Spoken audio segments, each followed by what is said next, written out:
Anglès ha celebrat aquest passat dissabte la primera Fira de Nadal d'Entitats, una iniciativa que ha reunit una àmplia representació del teixit associatiu del municipi als jardins de Can Cendra. La fira ha començat a mitja tarda i ha comptat amb parades informatives, tallers, jocs infantils i propostes lúdiques adreçades a tots els públics.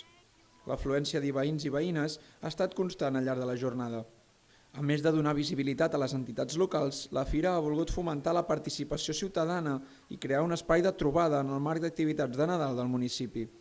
L'ambient festiu ha estat reforçat per actuacions musicals i per la presència de begudes i aliments típiques nadalencs, com la xocolata calenta i els dolços tradicionals.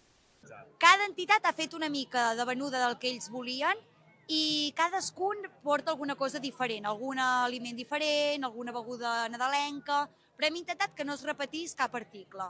I llavors el que sí que hem fet també és comptar amb les diverses corals del poble, amb l'escola de música, perquè hi hagués cantada de Nadales mentre la gent passejava per la fira. Doncs això, donar una mica d'ambient al poble durant aquests dies, també donar-nos a conèixer com a entitats. Anglès és un poble amb molta tradició associativa i és molt xulo poder tenir espais compartits on les entitats ens ajuntem i fem coses. Al final, totes les entitats participem al poble sense ànim de lucre i només ens agrada veure un poble viu i fer-ho d'aquesta manera ens omple molt a tots.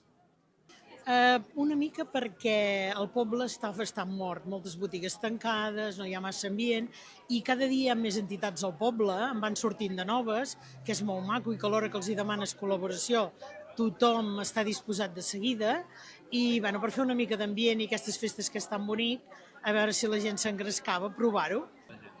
Les activitats que hi ha són cantada de Nadales, que canten les corals del poble, hi ha la de la llar de jubilats, hi ha la de la parròquia Sant Miquel d'Anglès, els escoltes també cantaran Nadales i l'escola de Som Música. Home, a nosaltres ens ha agradat molt, perquè ja havíem fet l'any passat, però no hi vam ser-hi temps, i aquest any doncs s'hi han posat molt aviat i han fet una gran feina. Crec que per ser la primera vegada hi ha molta gent, i bé, doncs nosaltres encantats que les entitats, de fet les entitats del poble sempre col·laboren molt i últimament estan molt actives i per nosaltres és una gran cosa.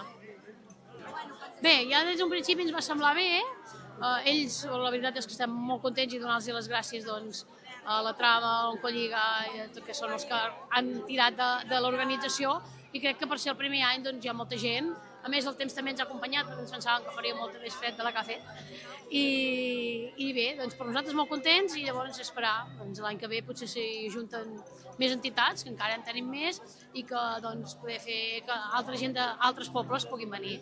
Des de l'organització doncs, es fa una valoració molt positiva d'aquesta primera edició, tant pel nombre de participants com per la implicació del teixit associatiu. L'objectiu ara és que aquesta fira es pugui consolidar i ampliar en futures edicions.